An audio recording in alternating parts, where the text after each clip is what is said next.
It's time for the final word in sports all across the state. You're listening to Sports Talk with your hosts Phil Kornbluth, Will Pelagic, and the Professor Tom Hayes. You've been waiting all day, so join the show now by calling 800-956-7266. And good evening, everybody. Welcome into Sports Talk, South Carolina Radio Network. On a Thursday night, we come to you once again from downtown Columbia Main Streets because we are the Sports Talk show of Main Street, South Carolina. From the coast to the mountains, and we hope they don't get closer together over the next few days. So if the coast stays where the coast has been, and the mountains will be where they have been all these years. Phil Kornbluth, Will Pelagic, Professor Tom Hayes is off. Brian Leonard here as well. 800-956-7266. Well, I mean, nothing is good, of course, when you've got a big old nasty hurricane hanging off your shores, getting ready to do some damage, bring wind and rain and just, havoc for the most part. However, on a positive side, it's given us afternoon college football here in South Carolina. I got the chance to go to Newberry to watch the Wolves and the team from Lynchburg, Virginia, the Virginia University of Lynchburg, it is called. Newberry gets its first win of the year, 27-14. Just a lot of fun to go to a small college football game. You know, they had a very nice crowd for a game that was just kind of thrown together here in the last few days. Classes were in session as the game was being played, so until 3 o'clock, they couldn't play any music at the stadium. That's weird. When the team scored or when something good happened, it had to be just the crowd making the noise. Some players who weren't dressing couldn't attend the game. They had to go to class. Some Weird. cheerleaders who had to go to class couldn't cheer because they had to go to class. But they worked all the way around it, and it was a good win, a kind of a sloppy win for the Wolves, but they get that first win nonetheless, 27-14. We're going to hear from Coach Todd Knight here coming up in just a little bit as we bring you, like I said last night, we know what's important. However, for a couple of hours, a nice little distraction is talking football, and we still have Clemson playing Saturday afternoon at home against Georgia Southern, and Limestone is hitting the road to go to Tusculum. So they're still playing their game, obviously, this weekend. So those are the only two in the state. We had Presbyterian reschedule its game against Stetson for Deland, Florida, but then they decided discretion was the greater part of valor, so they've canceled that game. That adds to the list that is ever growing, which includes, of course, South Carolina State, North Carolina Central, Citadel and Charleston Southern, and all the others that had been canceled or moved in preceding of that. Of course, Coastal yesterday beating Campbell 58-21. And, of course, the news we brought you on Sports Talk yesterday with Ray Tanner, South Carolina canceled against Marshall. Just kind of reflecting more on— Did you mention Wofford? And Wofford's game out at Wyoming. That's the only other game. No threat of a hurricane in Wyoming. Yeah, they're already guessing they're probably already on their way out there for that game coming up in Wyoming. But just kind of reflecting more on what we heard from Ray Tanner yesterday, I don't know what the more likely option for South Carolina is, Corn, whether it's played during the bye week against the teams that we've told you about. Again, a lot of Power 5 teams, couple of Group of Fives in there with Northern Illinois being one of them. But it's a time of the year where you really don't want to be scheduling an impromptu game where you have no film and no real anything against one of these high-quality teams. But then the other option is, of course, you have to basically bank the fact that you're not going to be in the SEC championship game and play it at the end of the year against Marshall. What kind of crowd do you get? What kind of interest do you get in that game? It almost kind of feels like I would put the comparison in almost kind of like playing in the NIT if you're a basketball team. I think there would be kind of a similar atmosphere for that, just because you know you're playing it for one reason and one reason only, and that's to improve whatever you might have for your postseason eligibility. Yeah, you know, we saw this, was it last year or a couple of years ago? I think it was Florida and LSU. Last year it happened with Florida State. They had a game scheduled during the year, and it was against Louisiana Monroe, and they ended up moving it to the end of the year, and they needed that victory for bowl eligibility, and they ended up winning that game 42-10, and they got themselves into the Great Independence Bowl where they beat Southern Miss. So it's been done before, obviously, and you know they'll do what they can if they can find a. You know, the question is, do they want to? There are, as you mentioned last night, there's a nice list of Power 5 conference teams. I can read them again if you want. That's all right. But that are open on the same week that South Carolina is. But do you want to play a Louisville? Do you want to play? And how would that work? I mean, you know, those teams aren't necessarily going to be willing to pack up and come to Columbia. You're gonna have no leverage. Basically, you're gonna have to almost take someone's charity and pay them a pretty penny. And I don't know if you can even make the money back on that penny. You would be obviously more, again, suited for just basically trying to get that extra win, and maybe that changes the way the bowl selection committee looks at your record. But again, that's a game that you probably will need at the end of the year. Yeah, it's just a very strange week with everything going on, and you know the one game between Clemson and South Carolina. Well, both teams were going to be playing kind of nondescript opponents this weekend, so the excitement level and the energy level that you would have if you were playing a league team or a bigger name opponent like Clemson did last week just wasn't going to be there to begin with. And now, of course, you've got the distraction of the storm coming in and everybody trying to make sure that things are taken care of from that standpoint. It's just been, you know, that kind of a strange week. Still, Clemson has to focus on the task at hand at 12 o'clock, and that's a Georgia Southern team that will run the triple option. Now, in recent years, in particular against Georgia Tech, for the most part, Brent Venables has dialed up a pretty good defensive game plan to deal with the triple option attack. And a key, of course, is guys playing their responsibility, not trying to do too much, because one guy breaking down on defense can lead to a big play in that offensive attack. So, and this will help get them ready, of course, for Georgia Tech next week in Atlanta. And conversely, it's going to give Georgia Tech another good look at Clemson defensively, but they know what to expect from Clemson defensively. Yeah, 3 of the first 4 games against option-esque looks for Clemson. It's more film than Georgia Tech will have ever had against Clemson, at least running against the option. And recording our opposition research interview that we do every week with the opposition, speaking with Georgia Southern voice Danny Reed, over the first 2 games of the season, they've been basically 90-10 run and pass. They'd like to get it more balanced, not necessarily to 50-50, but at least more through the air with Shai Wertz, who was originally on Clemson's radar, and a couple of in-state schools as well on their radars because of the fact that they liked his athleticism. They didn't necessarily project him out as a quarterback like they do with Georgia Southern, but he has certainly been a big part of that offense. And when you think about Chad Lunsford, who's come in here, and this now his first full year as the head coach. He basically was an interim coach last year down the stretch. They were able to win 2 games under his stead with South Alabama and Louisiana Lafayette, winning a game on the road.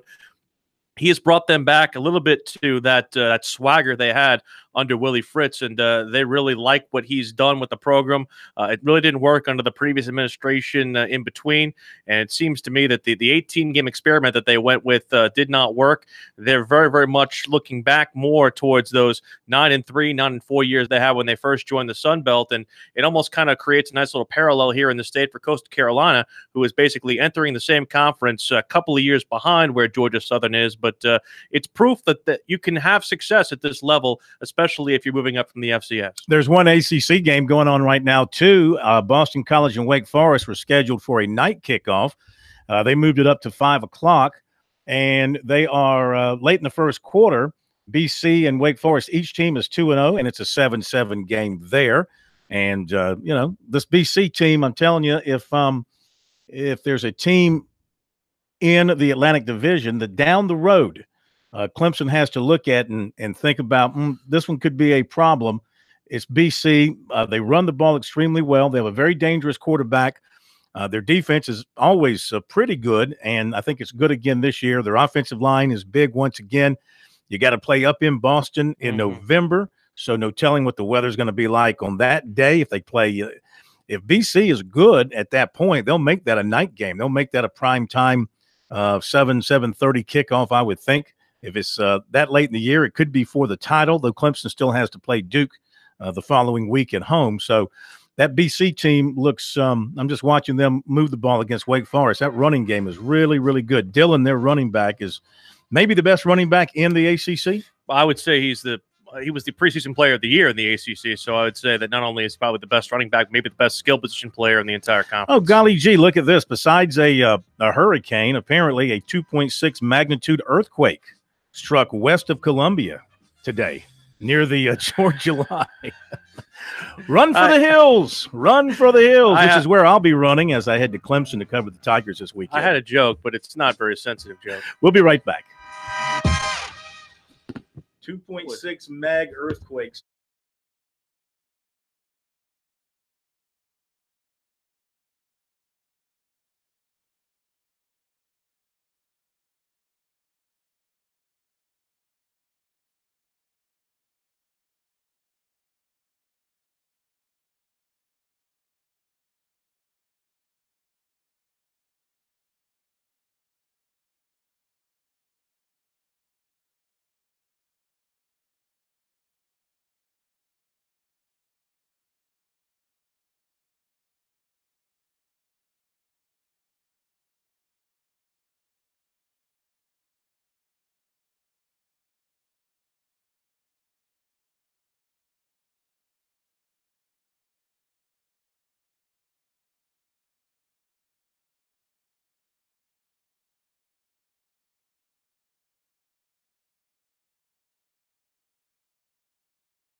Sports Talk is the sports talk show of Main Street, South Carolina. From the coast to the mountains, we cover it all.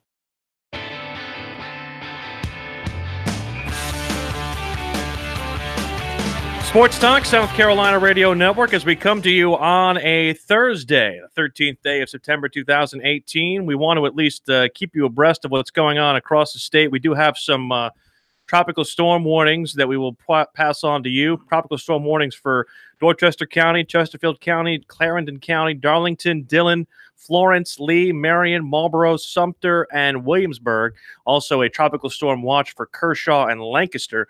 So those are the updated watches and warnings going on here. Also a hurricane warning for Georgetown County and Horry County, and a hurricane watch for Charleston and Berkeley. Those are as of 4 o'clock this afternoon, so we'll keep you updated. Also a flash flood watch for these following counties: Abbeville, Anderson, Calhoun, Cherokee, Chester, Fairfield, Greenville, Greenwood, Lawrence, Lexington, Newberry, Oconee, Orangeburg, Pickens, Richland, Saluda, Spartanburg, Union, and York.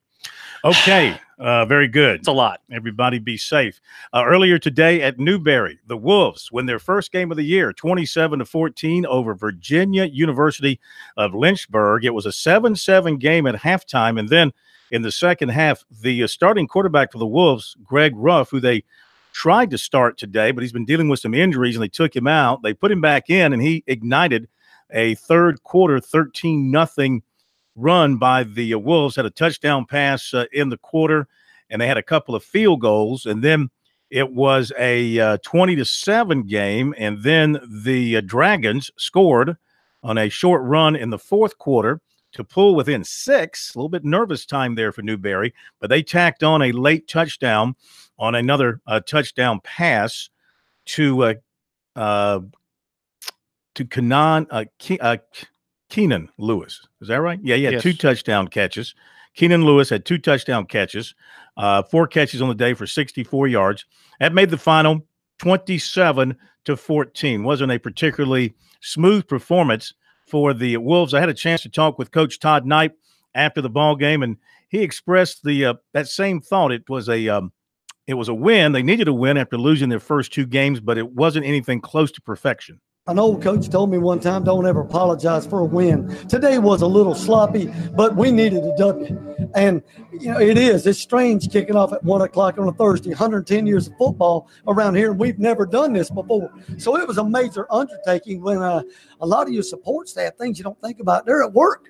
So we had to scramble to find people just to pull the game off, and you could tell both teams didn't have enough prep time to get ready for this thing. Both teams were sloppy. I think we came out in the third quarter with a little more enthusiasm than they had, maybe a little bit fresher legs, that kind of thing might have helped us, and we really took it in the third quarter and hung on at the end. I got to praise our defense a little bit. I thought even though there's 14 points on the board, thought they played extremely well. To hold somebody to 30 yards rushing, it's a pretty dang good day. Absolutely. Greg Ruff taking over at quarterback in the second half. What was the thinking there? And he seemed to give you a spark. Well, Greg is our starter, and he played extremely well 2 weeks ago at Western Carolina, but he got banged up. And he didn't take a snap all week, tried to play at Florida Tech, 8 plays and he's back out. Took limited snaps this week, so I'm trying to get the kid healthy. So we sat him hoping that we could pull this off with another guy. Nick came in and I think played well for a little while, but we needed a spark, and we needed our guy. And we brought him off the bench, and I think he done enough today to get us going and get it done. You got the W after 2 very close losses, so now you go into conference play a week from Saturday against, of course, one of the Giants, Carson Newman, but your team should be rested and maybe healthy, and you have weathered some storms in terms of you've been in tight games all 3 games this season. Oh, there's no doubt about it. I mean, down to the wire is not our issue. Finishing is our issue, and we're going to concentrate on that with a couple of extra days to get ready for Carson Newman. Joe Blue, I don't know if he got in the game today or not. I know he's been a little bit banged up. What's his situation? Joe's another one that of course, had an incredible game against Western with 20 tackles. Goes down to Florida Tech and had a good game. He didn't have an All-American game because he's beat up. He played the first 2 series, and we pulled him. The kid, again, just like Greg, just like our starting tailback, they're beat up and they're not ready, and I got to get them ready for next week. All right, last thing. What do you think a win does for the team mentally after 2 tough road trips, 2 tough losses? You come home and you do get a win. Well, I think it's an extremely positive thing to have that W and to come out here and see this crowd today, because everybody was half expecting nobody to be here because they couldn't get here. But people made an effort to come out and support these kids, and we really appreciate that. And I think the crowd and the W is going to pay off for us, there's no doubt. Okay, Coach Todd Knight, good win for the Wolves, and they get ready for their SAC 8 opener next Saturday. Week from Saturday, they get some extra time to get ready for Carson Newman, and we'll be in Newberry next week as we continue with our Palmetto Pride, Palmetto Pigskin E-Season Tour. Back to Bar Figaro, if I remember correctly. Very happy. So congratulations to the Wolves on a win today. I'm sad that I missed that one last year. So I am very, very much looking forward to seeing what they have to offer here upcoming this year. It's a lot of fun. It's indeed a lot of fun there, and looking forward to it as well. All right, 800-956-7266, the number. If you want to jump on board the program, we do have the coach and the quarterback coming your way at the bottom of the hour, Chuck Reedy and Steve Tannehill. We thank them for taking some time out because they both have businesses. They both have to tend to everything related to that and the storm, but they're going to take time out to be with us tonight. We'll hear from Mike Morgan on the move in hour number 2. Chad Lunsford, the coach at Georgia Southern, we'll find out his thoughts about playing Clemson in Death Valley on Saturday. And Fran Halloran, the money coach, will be with us as well, plus recruiting. Word of an official visit for USC this weekend in basketball, which I do find kind of strange because the university is closed. Not a situation where it's going to be easy to get around. This is being reported by one of the guys at Rivals that a big man he's from Massachusetts, from Brockton, but he goes to school in Maine, is coming down for a visit. I have had some contact with the player, but no confirmation that he's coming. Now, Josiah James is up in the upstate and will take his official visit to Clemson this weekend, so it'll be business as usual around Clemson on Saturday. One of the things that's been talked about with all these games being moved around, canceled, etc., is the thought of a second bye week just to kind of build in possible time for weather-related postponements, whether it comes, say, at the end of the regular season where they would normally play conference championships and move that back a week, maybe put the Army-Navy game in that week, and then have other basically overflow potential games during that week. Is that something that is feasible? Do you want to move the regular season back another year or another week or have that happen? I mean, just to me, Corn, we're having this happen almost every year now. Well, the problem is that it only happens in a small section of the country. The rest of the country is not affected. There's going to be football. The West Coast, even though they might have some sympathy from a football standpoint, they're playing ball out there. They don't really worry about that. And do you want to extend the season for another week? Already, I think interest begins to wane, especially when your team is not in the running for a league championship or a playoff spot. Until you get to those rival games, the interest really, I think, begins to wane. So I don't know if that's an answer. We can't do anything about the weather. I mean, who knows? We could go 10 years and not have another situation like this, or we could have 10 years in a row where it's going to be like this. Well, I mean, they've already done similar to what we have here in the state. They've been using basically that week 0, if you will, the week before everybody kind of starts on the first weekend of September. They've been playing games the week before, at least for certain teams over the course of the last couple of years. Maybe you move everything back to that week. I mean, I don't know what the situation is for that. But you know how hot that is? I mean, it's already, I don't know. I don't know what the correct answer is. Maybe we just stand pat and ride out the storm, so to speak. Hopefully, pardon that pun. Yeah. Pardon that. No, it was intended.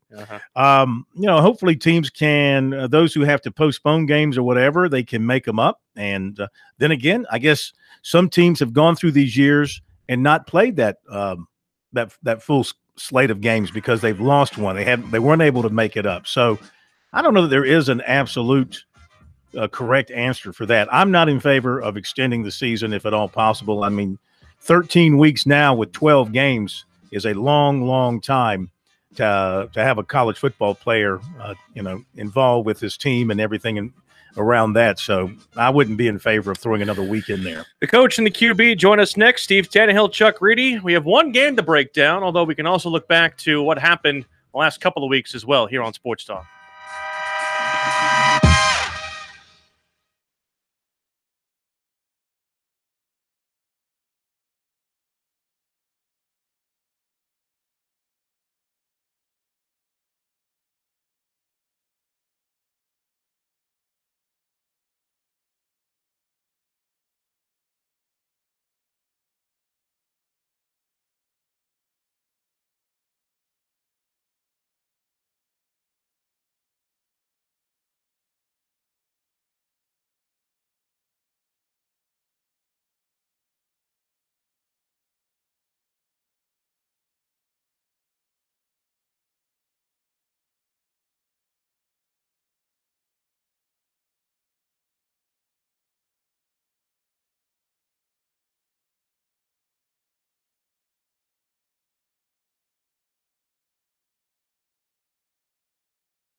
It is now time for the highly anticipated Thursday edition. As we usually do every Thursday, we speak with the coach and the quarterback.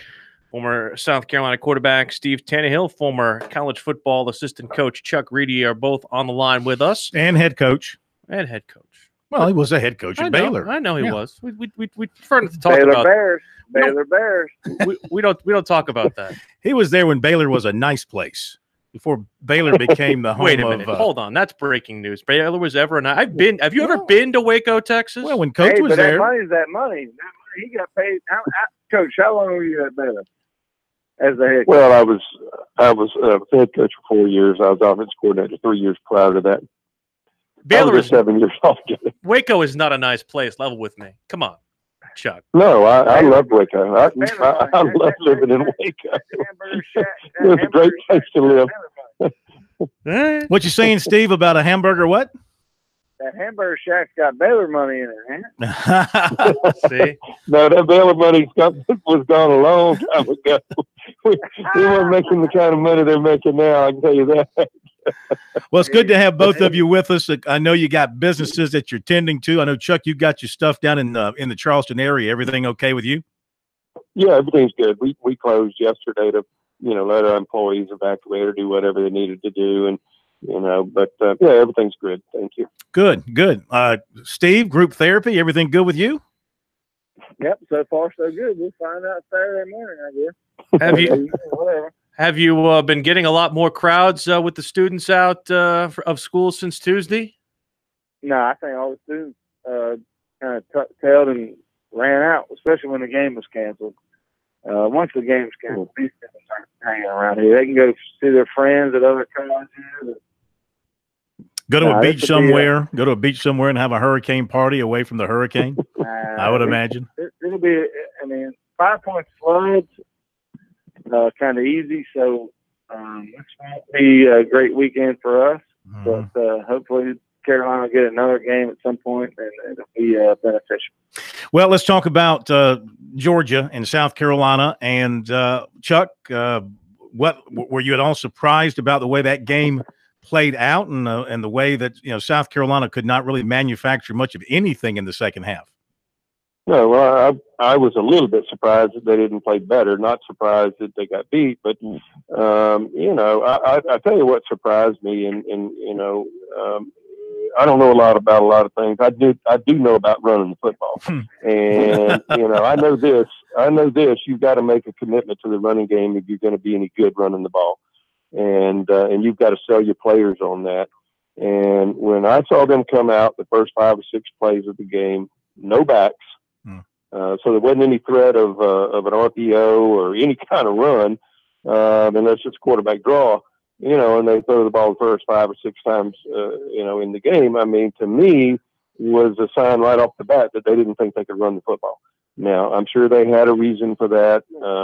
Maybe they had, they saw something or had some idea, but, I right off the bat, to me, it indicated that, they didn't think they could run the football. And you've got to run the ball. They're not going to beat any quality football team. I don't care who it is. If you're throwing the ball 40, 50 times a game and you can't run the ball. And even if you're not, successful running it, you've got to make the defenses honest, by at least trying to run the football. Yeah. So Muschamp said after the game, their thinking was come out throwing the ball, tire them out up front with their pass rush, take that little bit of edge off of them, and then, come back, I guess, later with the running game. Make sense to you? No. I mean, you've got to be balanced. You've got to be balanced. If you're a defensive coordinator, your first objective is to make the offense of the opponent one-dimensional. What they did, they made South Carolina one-dimensional, where all they could do is throw the football. And once you've done that, then now your defensive linemen can lay their ears back and rush the quarterback. Don't have to worry about the run. And your secondary guys, they're not looking. They don't have as many run responsibilities, so you can mix up your coverages and make it difficult to throw the ball. And that's what they did. I mean, South Carolina, they threw it around and made some, had some yards, but they didn't have any points, and that's what matters. Steve, looking at the Gamecocks offensively, just from your perspective, I know that you weren't necessarily all too sold on the performance we saw against Coastal Carolina. How did last week, I guess, confirm your suspicions? I couldn't hear you. What did you say? Were you basically your skepticism of the South Carolina offense? Was that, I guess, confirmed by what you saw last week? I'm going to have to disagree with the coach, but I like how they came out. I really liked how they came out 5 wide. Let's play some football. Let's put our best athletes on the field. We were in the game till halftime. Let's be honest. Mm-hmm. But and I said this 3 weeks ago when we first started talking. If you're going to run this up-tempo offense, you cannot go 3 and out. If you go 3 and out, it puts a young defense with not that much depth in a bad situation, and that's exactly what happened in the third quarter. We went 3 and out. Now, there was a lot of things in that third quarter that I didn't like, but we never looked anywhere but for Debo. I mean, they doubled Debo, and Debo got shut down. Brian Edwards had a great game, but we have players.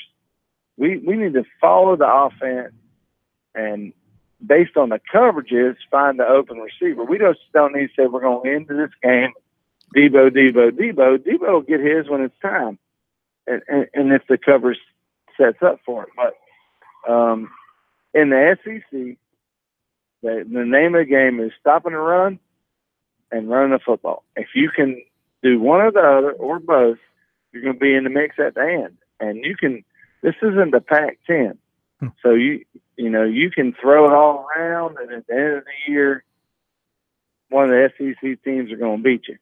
So, I mean, if we want to get good, we have to run the football some, 100 yards a game, and we have to stop the run, and that's the difference. And you can't go 3 and out with a fast tempo offense and put an inexperienced, very limited depth defense on the field.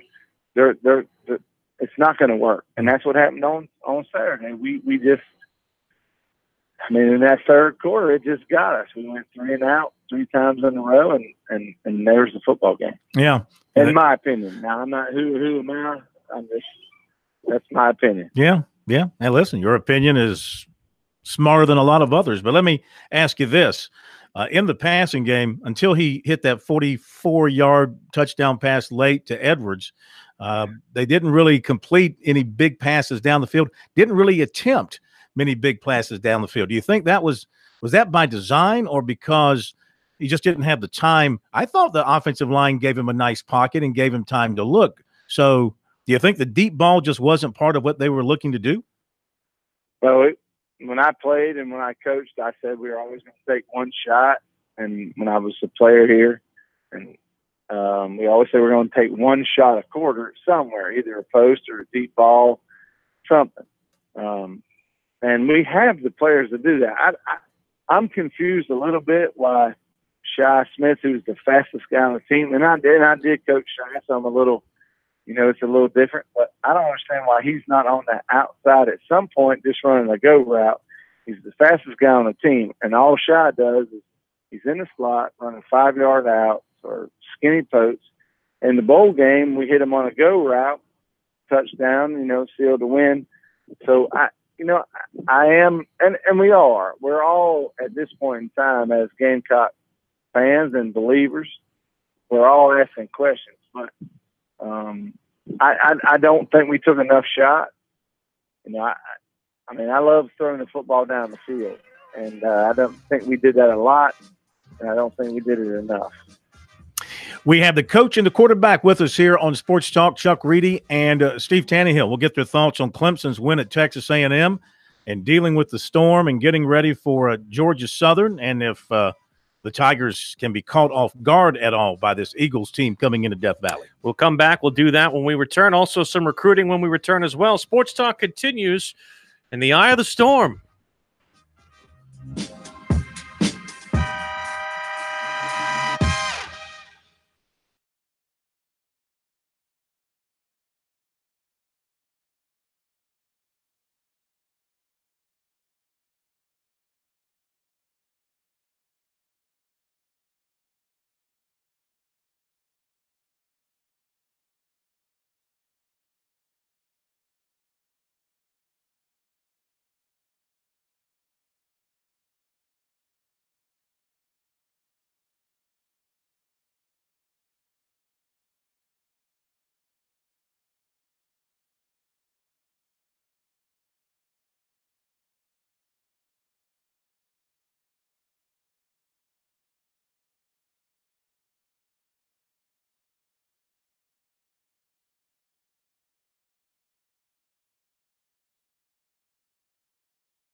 These guys, they never sleep.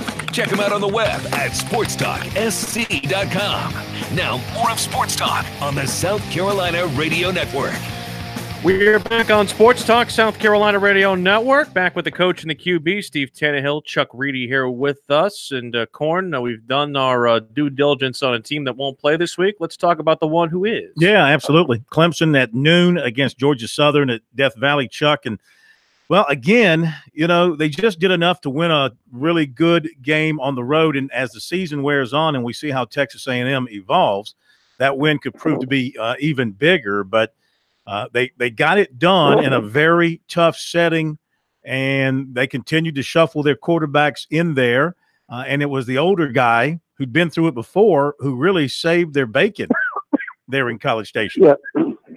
Yeah, we said last week this would be the biggest challenge probably that they would face all season, and it turned out to be that. Texas A&M has good players, and now they've got a really good football coach. And I think what you saw Saturday, makes South Carolina's season look a lot tougher than maybe it did before Saturday. But A&M's a good football team. But Clemson did what they had to do. They're going to play both quarterbacks all year. I mean, I think they're committed to that. Because both of them give them something that can help them win. But as you said, Kelly Bryant is the guy that's been there, and I think when it really gets down to it, he'll be the guy that they go to when it gets tight. Steve, did you notice some chinks in the Clemson armor that Texas A&M exposed? Nah. Obviously the Clemson secondary didn't play that well, but and I've heard all week, man, the Clemson secondary. But the Clemson defensive line should be able to handle a lot of things that happen in the secondary. If you get pressure, your secondary doesn't have to be that good. But let's be honest, who does Clemson play from now on that's going to press anything? They're going to have an easy road. And Clemson's Clemson. I mean, they're so good. They got so many talented players, and a win in that environment is still a big win. Clemson doesn't play another top 25 team the rest of the year. So they're going to be in the mix at the end. The only problem is, are they going to be ready to be in that mix at the end? Because they got so many cupcakes from here till then. But Clemson's talented, man. Clemson, I don't like rotating quarterbacks. I've never liked it. I think Kelly Bryant gives them the best chance to win. Obviously, the young guy's very good. And they want to give him some snaps in that environment the next year, whatever. But Kelly Bryant's going to be the guy, I think, that gives them a chance when they does get tough, and that won't be to the Final Four probably. I'm going to ask you this both, Steve first and then Chuck. If Clemson loses a game during the regular season, do they deserve to be in the college football playoff given the nature of their schedule? I don't know if they deserve it, but they will be. They're ranked second or third. I mean, they're going to be in it at the end. I mean, I don't think you can take them out of the conversation at the end of it. They're going to win the ACC, and if you win the ACC, I think you're in wholeheartedly. You think so? Their reputation now, in your opinion, and Chuck, I'll ask you too. Is along the lines of Alabama. You get the benefit of the doubt if you stub your toe along the way. Even as Steve pointed out, though, I mean, you still got to you got to win the ACC. Even with a loss, you think they get to the Final Four? Well, look at the last 2 years. I mean, they lost to Pittsburgh and they lost to Syracuse, and they got in both times, and it would be the same this year. Mm-hmm. Like Steve said, I mean, they're going to win the ACC, and with one loss, I mean, they're in. There's no doubt about that. I mean, because they're going to be ranked way up there, and yeah, I think they're right up there. I don't know. Nobody's up there with Alabama. I don't think. I mean, they're in a level of their own. But Clemson's right up there with them. And now you've got Georgia and probably Ohio State. I mean, I think there's 4 teams that are probably superior to anybody else in the country, and as far as talent goes. But I reiterate what Steve said, and I said it last week. The biggest challenge they've got is when they have to elevate their level of play when they get to the playoffs, because they probably won't be challenged throughout the rest of the season, and then all of a sudden when they have to play in Alabama or Georgia or whoever, it's going to be a matter of whether they can raise their level of play. So, as a head coach, how do you handle your guys through a regular season that's not going to be very demanding the rest of the way? At least that appears to be the opinion of most, in terms of making sure they get their work in out there, but also you want to limit them and keep them healthy, as they did when they won the national championship. I think they took it easy with some of their guys until they got towards the end of the season, into the playoffs, and they started, running some of the running backs more and things of that nature. Do you ease up as you go through this schedule, Chuck?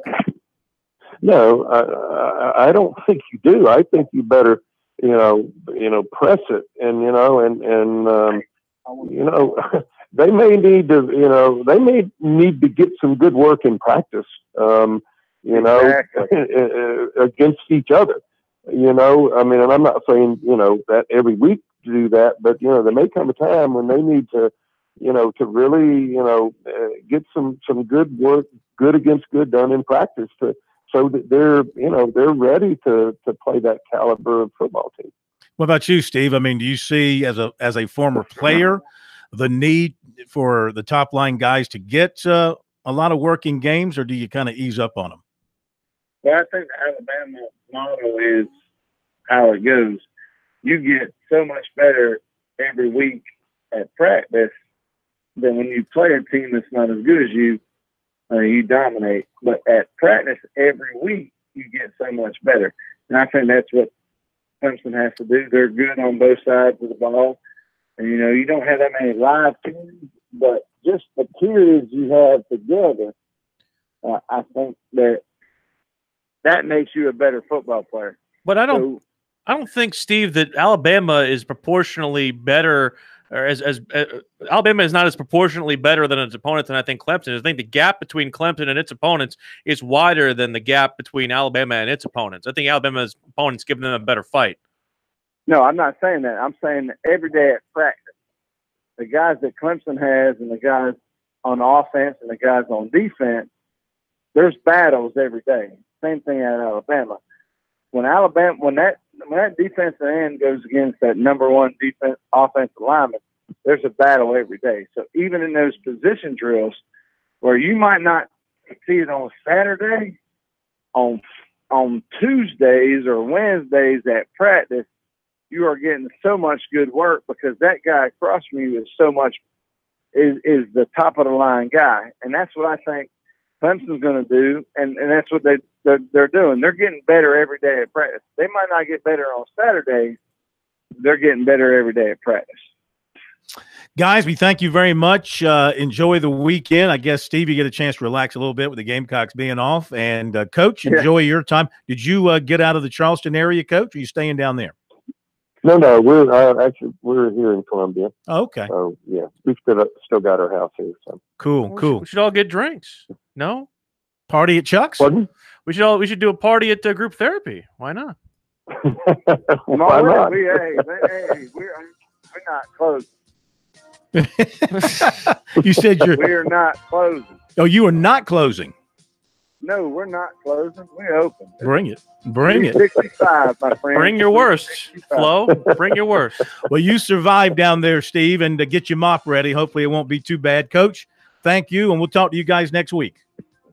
Thank you. Thank you very much. The folks at Clemson have released a statement about Saturday saying that they will make a call by Friday at noon on whether or not to play the game or not. So that is interesting. So there is some doubt still. Well, that's what the folks at Georgia Southern told me when I talked to them today, is that there was still some doubt, at least amongst them. But, they're going to make a call by Friday at noon. We'll delve into that a little bit more, I'm guessing, later from Dan Reddy. We can try to get him on, see if he has an update on that.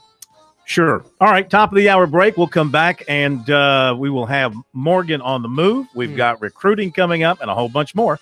We'll be back.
2 of Sports Talk up next with your hosts Phil Kornbluth, Will Pelagic, and the Professor Tom Hayes. Don't leave us hanging. Join the show, 800-956-7266.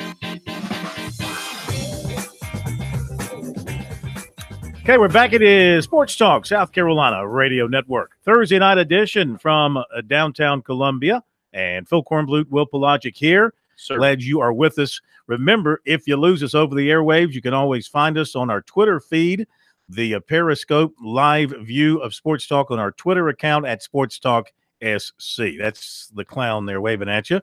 Try and hit the clown's mouth there if you can. It's big enough. You tweeted out a picture of your sister today. I didn't tweet out a picture of my sister today. I just tweeted a link to her Twitter account. Yes. And it had a picture of her.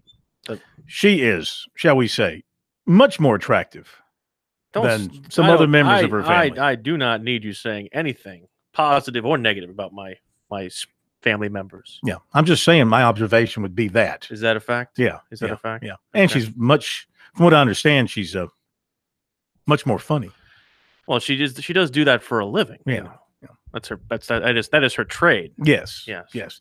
Mike Morgan is not available to us right now, busy traveling to Kentucky. We'll blame it on the rain. We'll get I guess Mike's doing the Kentucky game this weekend, which will be good because we'll talk to him next week about Kentucky, a game that South Carolina will be gearing up for here soon. It will be a most important game. My theory is if the Gamecocks, and I go back to they're playing what Steve said in our State, conversation. Yeah, in our conversation with Steve Tannehill, Chuck Reedy. I mean, I've gone back and watched most of the South Carolina-Georgia game again, and I'm, for much of the second quarter, I thought South Carolina had a grasp of that game. They were playing Georgia even. They weren't tearing it up offensively. They weren't getting beat up defensively. They were hanging in the game. And if, ifs and nuts, candies and butts, I understand that. If they had knocked in that touchdown when they were inside the 10-yard line, instead of having to settle for a field goal, you're talking about it being a 17-14 game versus being 17-10. You don't make the mistake in the punting game and give Georgia or allow Georgia to move down for 3. You got a much tougher game, much tighter game going in the second half. Now, I don't know what happened to this team in the second half. I don't know if it was just Georgia, coming out and bowing its neck and saying, we're going to run the football on you and you're going to have to stop us. And South Carolina couldn't stop it. I saw significant deficiencies in the line of scrimmage play. And this is something we talked about on Monday with Zach Willis when he joined us for 1st and 10. Significant deficiencies in the line of scrimmage play on the offensive side and the defensive side of the line of scrimmage for South Carolina. I saw them getting bullied and manhandled in the first half. They were getting away with it. But when you talk about it being a 4-quarter game, I just think that when you put those backups in there or you have the guys who are in there who have played the whole game, they come in, they're tired. And I think the fatigue factor really got to South Carolina. I think that Georgia, whether it's they're more well-conditioned, they're out-athleticized, those guys. I just think that to win a game against Georgia, they became, 1, too predictable, 2, out-athleticized. Again, I'm using a word that's made up. Mm-hmm. But it works. I think that too much of what Georgia does and what Georgia is just does not match up well with South Carolina. Well, there's no doubt that physically, Georgia had the advantage head-to-head. But you got to remember this, too, now. The Gamecocks gifted Georgia a touchdown. You can't do that to a top 3 team and expect to survive. But they gifted them a touchdown and survived that part of the game. At halftime, South Carolina had outgained Georgia 191 to 183. Mm-hmm. They had run 46 plays at 31. Now, I know Georgia's offense was on the sideline early for an extended period because the Gamecocks took the ball first. Kept it for a little bit. The pick six, fumble 1. And then, South Carolina went back out, kept it for a little bit, punted it. Georgia went down, scored. It's 14-0. But still, despite all that, at halftime, 191 to 183, 46 plays to 31 plays. That goes back to what I'm saying. They played Georgia pretty much toe-to-toe in the first half. Take away those 7 points that were given, and you take advantage of your opportunities to score. The interception that Fenton had that set them up in excellent field position, they got no points. They drive the ball down the field. They get it inside the 10-yard line, 1st and goal. They have to settle for 3. You can't do that in a game like this. But then you come out in the 3rd quarter and you just get trashed. 111 yards rushing for Georgia, 115 yards passing for Georgia. South Carolina had 75 yards in the quarter. When we talk going into that game, I thought that South Carolina was going to have to play at least their 95% perfect game in order to be close. And even if they maybe gave 75 to 80% of their perfect game in the first half, that's probably generous. They were nowhere close to that in the second half. And I think, again, you mentioned the fact that they didn't necessarily capitalize on the Fenton interception, and you gifted them a touchdown. You can't afford those things in a game of that magnitude. And quite honestly, even after Marshall doesn't happen, Chattanooga might be the only one. There really isn't an opponent on their schedule left that you can afford to give an opponent, because so much, and we've talked about this with both South Carolina and Clemson's schedules. It seems like over the first couple of weeks, what we've noticed, Clemson's schedule looks infinitely easier, and South Carolina's schedule looks harder than we thought it was going to be. Well, you look at the way Texas A&M played Clemson. Mm-hmm. Okay. You look at what Ole Miss has done to this point. Now, let's see how they do this weekend. You look at Vanderbilt's 2-0. Hadn't played anybody yet, but still you got to go to Nashville. And historically, when they've gone to Nashville in recent years, it's been a tough game. But Vandy goes to Notre Dame this weekend. We'll know more about Missouri after these next 2 weeks. They go to Purdue, who has been awful this year. But surprisingly awful, Purdue. But they lost to Purdue last year to Missouri, so this is a revenge game for them. And then they play Georgia at home the following week. The only teams that I think that look like, I don't want to even say winnable games, but games that South Carolina should match up better in are, ironically, Tennessee and Florida. Yeah, really. Which I think is just a statement of the times when you think about those two teams and where their programs are currently. Listen, I'm not trying to be Pollyannish here, okay? But I always try to look at things as half full, not half empty. And South Carolina, maybe this gives them a chance to kind of clear their minds by not playing a game this weekend, though I know they'd love to have played a game this weekend and getting a win over Marshall. But you wonder about attitude and you wonder about focus coming off of that loss. Now they've got extra time to get ready for Vanderbilt, and also whatever healing needs to be done physically, they've got time to do that. So you go and beat Vanderbilt and you even your record at 1-1 in the league. Then Kentucky becomes probably your swing game of the year.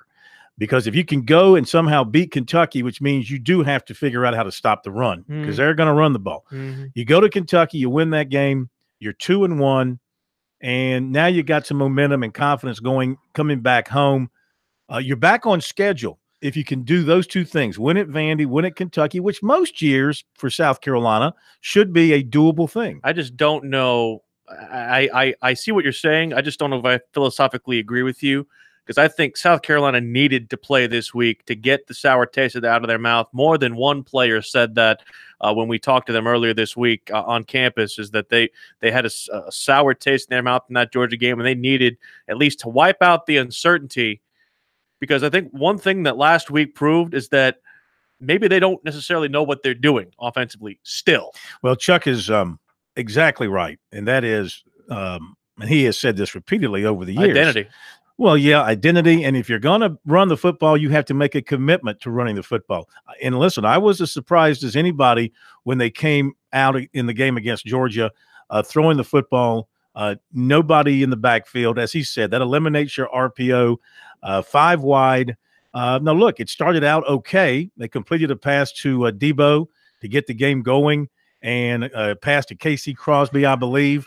But then they had the mistake. They had the tip pass that led to a quick touchdown for Georgia, and they were in catch-up mode the rest of the way. And South Carolina's not a team against a team like Georgia that needs to be in catch-up mode. We'll talk more about Clemson's game coming up Saturday, weather pending, against Georgia Southern. We'll hear from their head coach, Chad Lunsford, coming up. Still got the money coach, and we are going to try to hook up with who will be nicknamed now on the show Flip Phone Will Merritt, who we didn't get to just talk to earlier in the week. Sports Talk continues after this.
Sports Talk is the sports talk show of Main Street, South Carolina. From the coast to the mountains, we cover it all.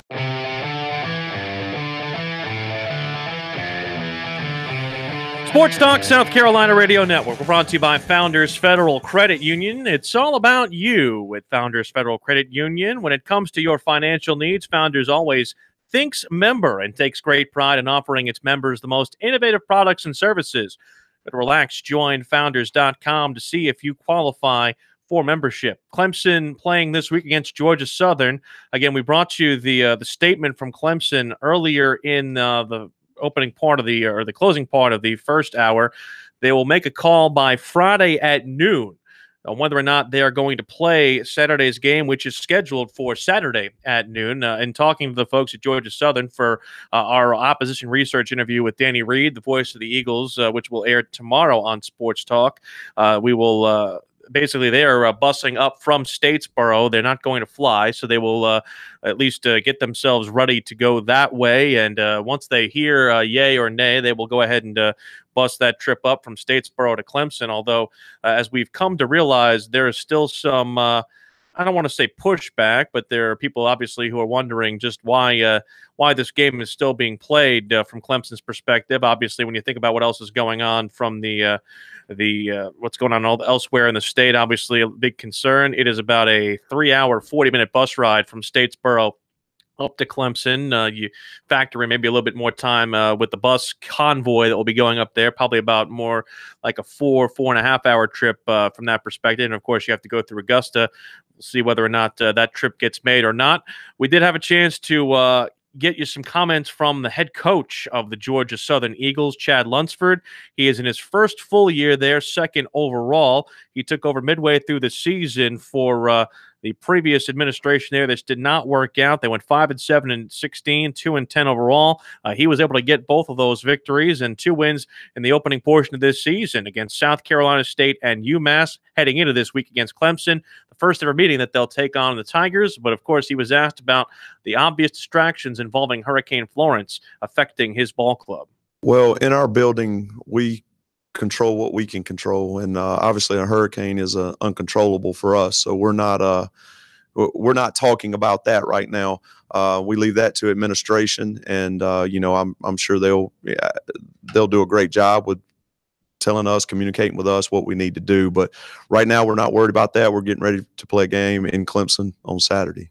They're more than welcome to come to Paulson if they want to.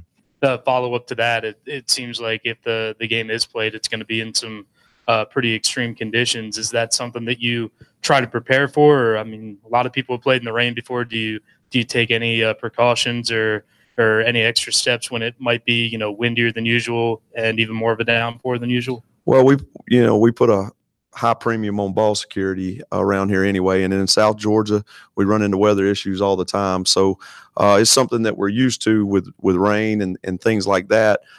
We just got to understand that when we get in those type of games, we got to make sure that we're smart with the football. And as far as the coaching staff is approaching this game prep, you have a first game that you're expected to win. You take care of business. A second game that a lot of people thought might be a toss-up, and I think it surprised a lot of people who hadn't been paying attention to Georgia Southern. Now you've got a game where you're definitely the underdog. Does that change the message or how you get people riled up for the game? Again, being an ACC opponent, being a top, number 2 ranked team in the country, obviously there's a lot of excitement about that, but we don't approach games any differently. We have our plan to win, and that's what we do every week. We know that we have a process. We know what we need to do to try to go win a football game. So we're not going to change that. We'll get excited about this game, but we're going to get excited about every game, and we're going to go do what we try to do and make sure that we're working toward our plan to win. Coach, you've got about 2 weeks of game film now to look at this Clemson team. I think I know what the answer is here, but when you look at them, what do you see?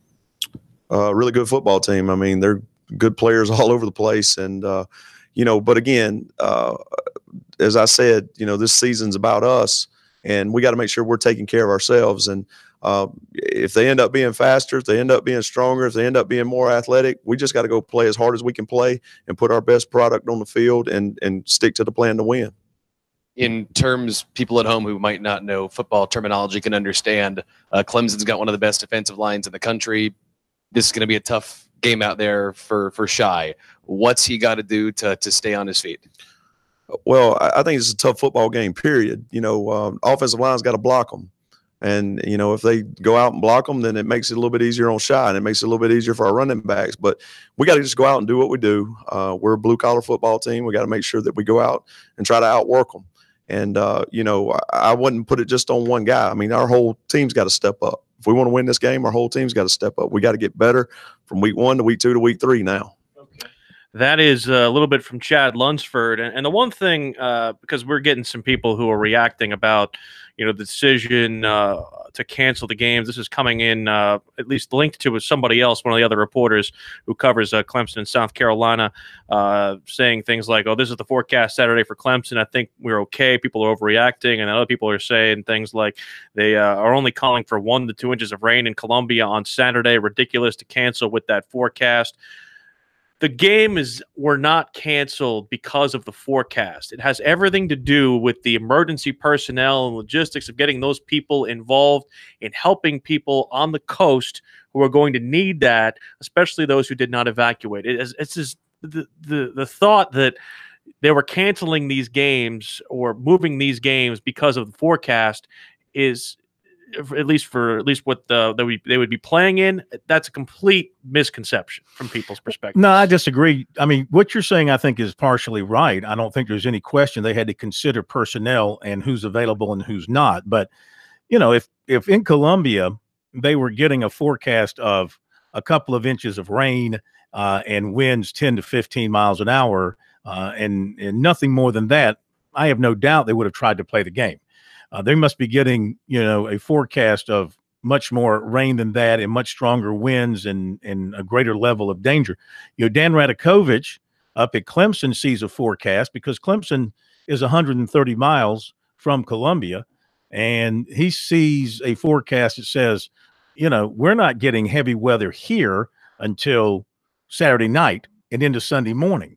So from the standpoint of the weather, it's something that they can play in and something that they can survive. Again, I use the Notre Dame game of 2015 as precedent for what Clemson has done under the most severe weather conditions and with people being spread out like they were that particular weekend. Resources were strained that particular weekend, but they used whatever was available to them normally from the Highway Patrol and others, and they used their own people as well, and they pulled it off with Notre Dame in town. And you're talking about national television, Notre Dame. They had 82,000 for that game. I mean, nobody stayed home, and you had the governor of the state, saying, do not, and she's a Clemson fan and a Clemson grad at the time, saying, do not go to the Clemson game, stay home. It's too dangerous. Nobody listened, and nobody, well, Georgia Southern being the game, maybe some people are going to listen and figure it's just not worth the effort this particular game. I find it hard to believe you get 81,000. I don't blame anybody for staying home if they do. No, and especially 12 o'clock. That just makes it, everybody knows the 12 o'clock kick at Clemson makes it a little more difficult from a drive-in standpoint. Everybody's getting there at the same time. And if the weather's crummy, you're not going to want to tailgate that much early. And I'm sure they're going to urge people to pack up and get out. Yeah, as soon as the game is over. Like I said, they're calling for the statement Friday at noon, at least whether or not I'm interested. This is interesting because I wonder if they're getting some new models or something, because Radakovich was on satellite radio. I read a story. He was on one of those channels. Mark Packer? Yeah, I think so. And he said, he explained why they are playing the game. He said nothing in that conversation that was reported on about anything being up in the air. It was why we are playing the game, why we can play the game. And because he said the information they were working with was that weather is not getting to the upstate until later on a Saturday evening. Now, maybe that's changed. And, from the standpoint of, again, talking to the Georgia Southern people, which I've talked to at least over the course of the day, they were basically getting the impression that, I guess, Clemson was still receiving some, I don't want to say backlash, but almost criticism, I guess, for still playing the game because they're the only ones still in there. Media, there are going to be people who criticize you if you play. You're going to have people criticize you if you don't play. If they don't play and there's no weather, then they're going to get hammered by people. Why didn't you play the game? There's no weather here. I don't think you get hammered in that regard. I think you are praised for your discretion, I would say. By some.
Thank you, sir. Sports Talk South Carolina Radio Network. I feel like we've learned a lot this week, not only on the air but off the air. I feel like we've gone through the game. We've learned about the weather. We've learned about the weather. We've learned about high pressure, low pressure. We've learned about the history of the city of 96. We've learned about computers and connections. Line level versus mic level. It's been a very educational week so far. I feel like I'm on an overload, but the one thing we haven't learned about yet today is the recruiting landscape, which you will avail us of currently. Yes.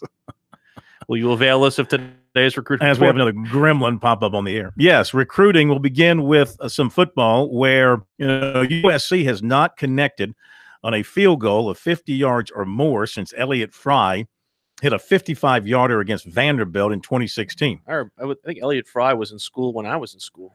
That's Last how long he was season's longest make was 47. You might recall Will Muschamp passed on a 50-yard attempt last weekend against Georgia. 3 big potential points the Gamecocks passed on. So, in other words, what I'm getting at here is a strong-legged field goal kicker would be a bonus in the 19 class.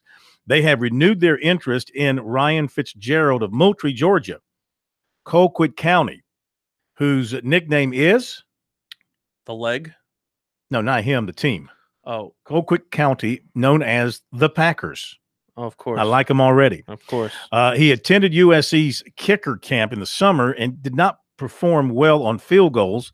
He did have the day's longest kickoff at 75 yards, and he was a finalist in the punting competition. You're not encouraging me with that. Well, if you maybe would listen, you'd find out more. I'm getting ready. But he has kicked field goals well this season. He hit from 51 and 53 in his opening game, and then after that, the Gamecocks reestablished contact. So they're interested once again, he said, and they want him to visit for their next home game.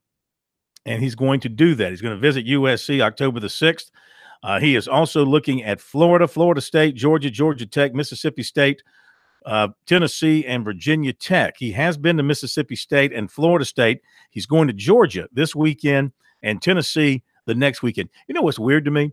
Because so many games around here have been canceled, like in South Carolina has been canceled. I kind of feel like the entire SEC and ACC are not playing this weekend. But everybody else is playing. Yeah. That's supposed to be playing. Just a very weird feeling. So it's an oddity. So he has Georgia Tech down for October 13th. By the way, he connected on a 60-yarder indoors in practice yesterday. Clemson does not play indoors, nor does South Carolina. I saw the video. Clemson offered 2020 offensive lineman Chad Lindbergh of League City, Texas, 6'6", 306. He's got offers from a majority of Power 5 schools. USC offered 2020 quarterback J.D. Johnson, 6'4", 190 of Phoenix. He's a pro-style quarterback. Also has offers from Arizona, Colorado State, and UNLV. Did I mention Christian Brown yesterday? Yes. Okay, so we did that. Did I mention, Josh Corbin committing to Winthrop? We did that. So a new basketball prospect popped up for USC.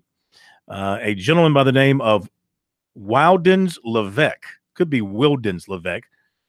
We'll go with Wildens. Wildens Levesque, 6'9". He's from Brockton, Mass. He goes to a school in Maine. Yes. And he was scheduled to visit USC this weekend. However, he tells us that it's been canceled due to the storm. He does have an official visit set next week with VCU. He said that he is trying to reschedule with the Gamecocks. He says he likes how they're coached, and he likes how Chris Silva has evolved from his freshman season now to have a shot at the NBA. So he's excited to see what South Carolina has to offer when he gets a chance to visit down in Columbia. But it's just not going to happen this weekend. When it popped up on Twitter today, one of the Rivals basketball guys reported that he was visiting this weekend. I mean, it was met with skepticism because we knew that the school is closed. Yes. And you know, a good part of your official visit has to do with meeting with professors and academics and all that. You weren't going to get that if you visit USC this weekend. Plus, you're going to get very, very wet, and your hair is going to get blown around quite a bit. Not exactly going to be something that showcases the university in the best light. Josiah James is taking his official visit to Clemson this weekend. In fact, they're already up there. His coach, John Pearson, coach at Porter Gown, confirmed this afternoon that they are already up in the upstate, so they will begin their official visit tomorrow at Clemson.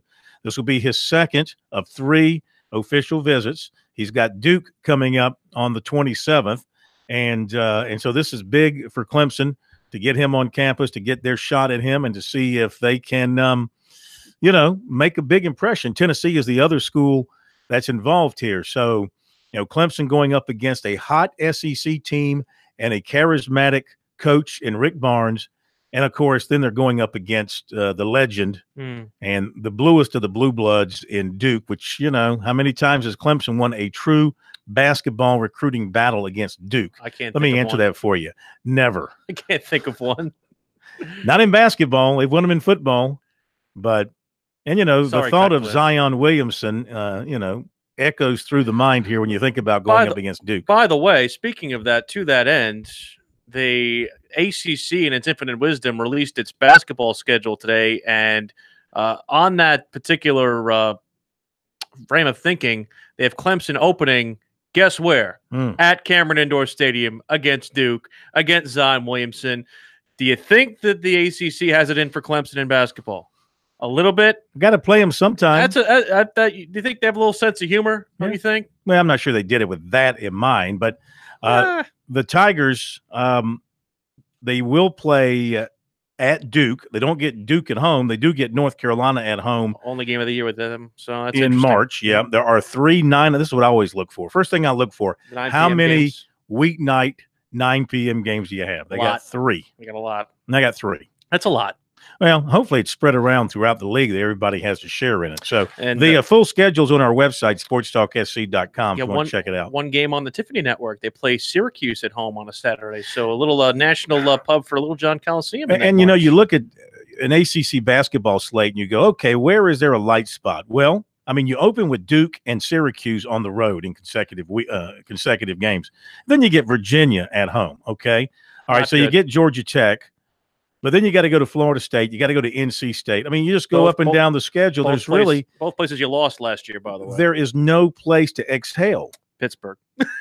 They should be better. They played Pittsburgh twice. New coach. Should be better. They should be better. But they finish up with this. Here's their last 3. North Carolina at home, at Notre Dame, and Syracuse at home. So before we get too far down the road, Kelly Bryant looking forward to building on what he did at Texas A&M. People continue to question whether or not he should be the guy at quarterback. He thinks he is answering that question quite well. I already had that confidence myself. There was always, questions, brought about my game, can't do this, can't do that. But, I just stayed the course, continue just to, grind. And just to do my job, being a leader on this offense, and just continue to work, and that's pretty much just been my story, and the story for this offense, just always been questioning and been doubted, but just finding the ways to get the job done. How do you keep morale up on the sideline? How do you be that leader during a tough game like that? It's a long game. It's you play on the road, that can be, a lot of ups and downs, especially when you're playing a good opponent like, A&M. You got to give credit to those guys. They, made plays, as well. So, just communicating on the sideline and just, making sure the guys stay up, especially, we was going, 3 and out, for some series, just making sure, being engaged, with the guys, just making sure that the morale is up, on the sideline. You were in those types of situations so many times last year on the road in big games. You think at some point in the second half that experience of familiarity level really kicked in for you? Definitely. It's something I lean on, especially, I watched it, for my first 2 years, and last year, being thrown in the fire, and now, being able to lean on those experiences, to help me, especially in helping other guys as well, I think they did the same thing as well because, it's an experienced team. We've been there, and we know, what type of games, that we're going to be in, especially like last week. All right, Kelly Bryant, who's off to an excellent start, 67% completion percentage. It's good. Through 2 games, and of course he's running the ball well, so he's doing his thing, and Tigers are 2-0 as a result. The Money Coach coming up next.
Check them out on the web at SportsTalkSC.com.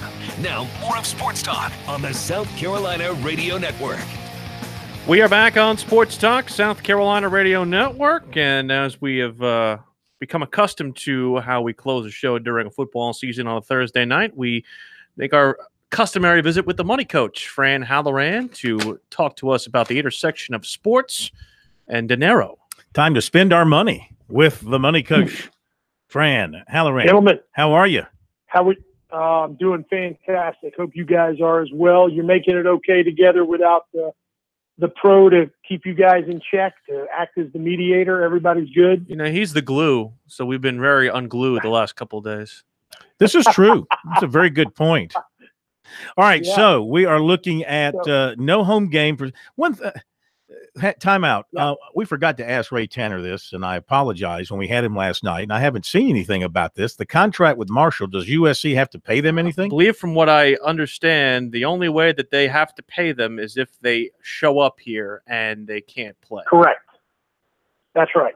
Because that was something that because the game's been canceled, and that's the thing that there is a weather clause in there as long as they don't show up yet. And I think that's the other thing that Georgia Southern, they're off the hook for the $900,000. That's the thing that Georgia Southern people were telling me, is that once they show up, you got to play. Or I mean, well, not necessarily you got to play. You got to cut the check. Basically. So you might as well play. That's right. So Fran, you've been doing some digging into what this means financially to everybody. Well, you know, guys.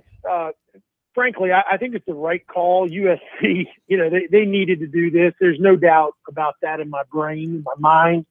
It was the right thing to do. But it's going to cost USC some revenue. I mean, I've just done some very minimal calculations here. You know, you're looking at $5 million minimum, $5 million minimum, and that's just taking into consideration ticket price for about 70,000 folks at $45 a pop, and some concessions, because, you know, USC doesn't get all the concessions. They do, you know, some partnerships and everything, but $5 million, that's a lot of money to lose on a Saturday. And that's minimal. I'm sure it's more than that, but just on the tickets and, you know, because they're going to have to, they can't, what are they going to do to those of us who are season ticket holders? Say, oh, Fran, you and your family got to eat $45 times 4.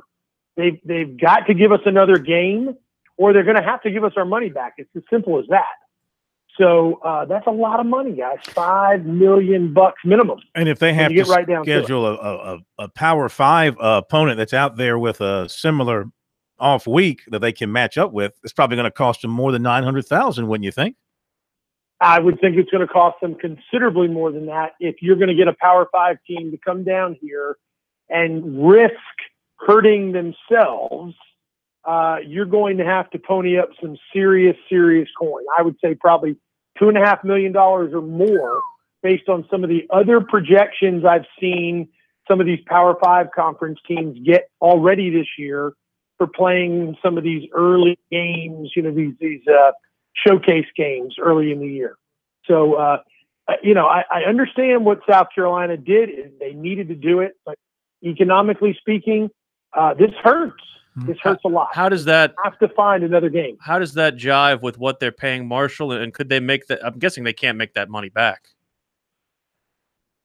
Well, I'm not sure I follow you when you say they can't make what money back. Well, I'm just saying that. How does the they were going to pay Marshall $900,000, right? Yeah. So as far as that goes, you know, from that standpoint, they can't make necessarily a profit on that. They're going to lose money scheduling that game, regardless if they have to play it on the 20th. And again, we've heard from Will Muschamp during his call-in show today, and he said basically that that they don't necessarily want to play a game on the 20th in that bye week. They'd rather play it at the end of the year. But again, he's very much of the opinion that we can't schedule at the end of the year because we plan on being in Atlanta for the SEC championship. I beg to differ on that, but yeah, but you know what? He's got to take that. I know attitude. he has to say that. I know. He's got to say that. But we all know that's coach speak. But how can you wait? How can you wait? I mean, look, for them to reach that point, of course, if they lose to Vanderbilt a week from Saturday, that will probably pretty much eliminate them from SEC East consideration. Yes. So then you can go ahead, and if you want to schedule something December 1st, you can do that. But if they start winning games and they're alive in the East, they have to hold off on that. They have to do something for that earlier date, I would imagine. Well, who knows how it is all going to work out. But my big concern here is not just the revenue that is being lost right now, but I want to talk for just a minute. I know we only got a couple minutes left. I want to talk about this other elephant in the room that very few people are talking about. And I realize I'm going to get some grief for even bringing this up. But do you guys realize how big the esports movement is getting? Too big. Do you realize the revenue? Say that again. Too big for my taste. It is too big. It is too big for me too, Will. It's crazy. But we're talking about, a couple of weeks ago I was on with you guys, and we talked about the fact that attendance is diminishing all over the United States when it comes to college football, NFL football, and now we got a game that's going to be canceled, albeit because of weather. I get this. But, folks, the well is going to start getting a little bit drier down the road if other entities begin pulling away from college football and the NFL. And this esports thing is something we got to start watching. Let me put this in perspective for just a minute. The NCAA tournament, the men's basketball tournament, it turns almost $1 billion in gross revenues, right? $1 billion. That's a massive amount of money. Esports is scheduled this year, is predicted this year, to hit $1 billion in gross revenues. That's crazy. Esports, guys. Kids playing on video consoles. What does this mean for sports 5, 10 years? Already it's hard to get some mamas to let their babies play football anymore because of the whole concussion thing. What does this mean down the road for kids? There are leagues now. There are people getting paid hundreds of thousands of dollars to be e-sport professionals. Are you kidding me? But we thought this was a joke 15 years ago, and here it is coming to fruition. You know, this is something we're really going to have to look out for in the future. I used to invite people over to my house and watch me play video games. I didn't think that it'd actually be a spectator sport. Well, I mean, look, I call it, the old phrase is junk sports. It started with ESPN televising things like cornhole. Well, not that. Tractor pulls and things of that nature. They do televise cornhole now. But I mean, well, curling is at least an Olympic sport. But, you got things like you got Frisbee golf. You got foot golf now, right? You play golf using your feet, kicking the ball. Yeah, there's little golf courses like that. Yeah. Really? Yeah. I'm looking at you. I've heard of Frisbee do you realize golf.